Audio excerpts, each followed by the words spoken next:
Assalamualaikum warahmatullahi wabarakatuh. Sampurasun. Tepangkeun Nabi Abdi Muhammad Guntur Muntaha Abdi Wawakil ti kelas 12 IPS 4. Di dieu abdi bade ngadongeng nyaeta Pakujajar di Gunung Parang. Ieu carita lumangsung kira-kira dina zaman baheula. Rumpakna Pajajaran nyaeta nalika Pajajaran diserang ku Cirebon, Demak, jeung Banten. Harita Sukabumi tacan katelah Sukabumi. Ieu tempat ayana ditulugan Gunung Gede jeung Gunung Salak. Nu papana awatan Pagadungan nu ayana di pangawasa Pajajaran Tengah Wewengkon Bogor. Mangsa Pajajaran digempur ku Cirebon, Demak, jeung Banten. Daerah Pagadungan oge teu luput diserang. Puseur Kabupaten Pagadungan ieu kira-kira ayana teu luput di daerah Gunung Walas, daerah Cibadak. Baheula katalahna kadatuan atawa kabupatian. Pamingkis nu jadi bupati atawa datu dina mangsa harita nyaeta Ki Ranggah Bitung sarta bojona. Harita Gunung Sunda masih keneh leuweung. Geledegan di pengungsian di Gunung Sunda. Ki Jarwo terus jeung naringakeun nadi Raden Bintang Mayang. Nepi ka mangsana Nyai Raden Mayang Bintang ngababarkeun udah Geus gede dibere ngaran Nyai Arum Undang Saloyang atawa numutkeun versi sumber warni nu katlahna Nyai Raden Undang Arum Undang Hatina Kembang Jaksi Arum Hatina Deunian Undang Arum Hatina Kembang Jaksi Budak anu harita menang panggih di jalan oge sarua terus ku dijaro. Pertanyaan kumaha istina sanggeusna gede eta budak malah dibere ngaran Wangsa Suta. Sabab Nyai Arum Undang Saloyang jeung Wangsa Suta hirup jeung digedikeun di tempat wisata. Akhirna aya rasa umum antara duanana Cendekna Gejajaka jeung Wanoja mengkeut tali asih. Sok sanajan tali asih geus dibeungkeut jeung Nyai Undang Saloyang, mangsa Suta miboga hayang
ieu tempat.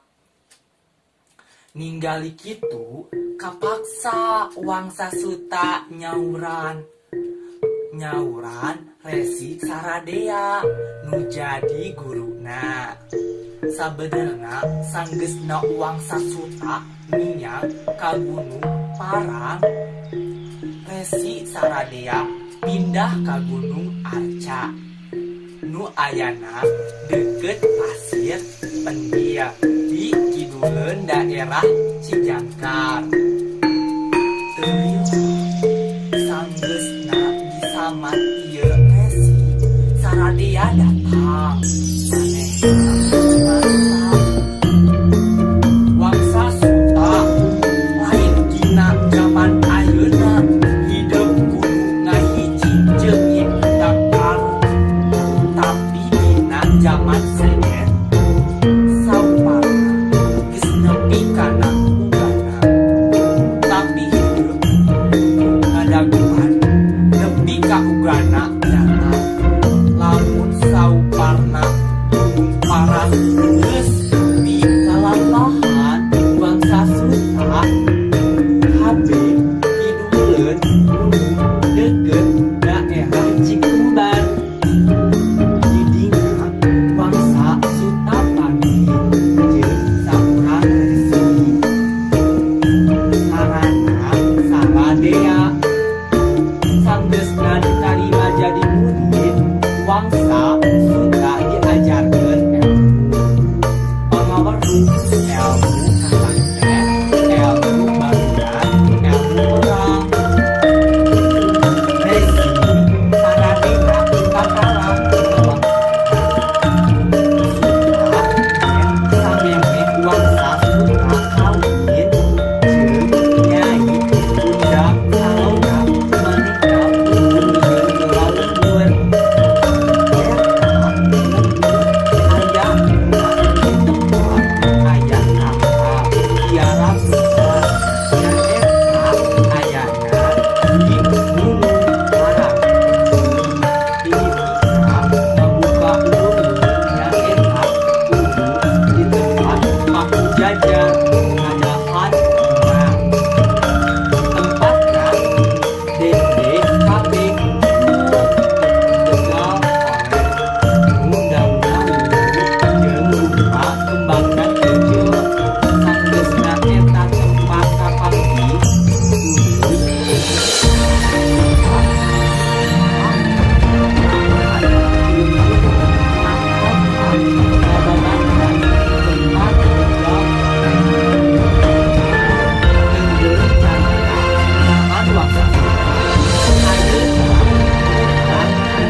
sejen sauparna geus nepi kana ugana.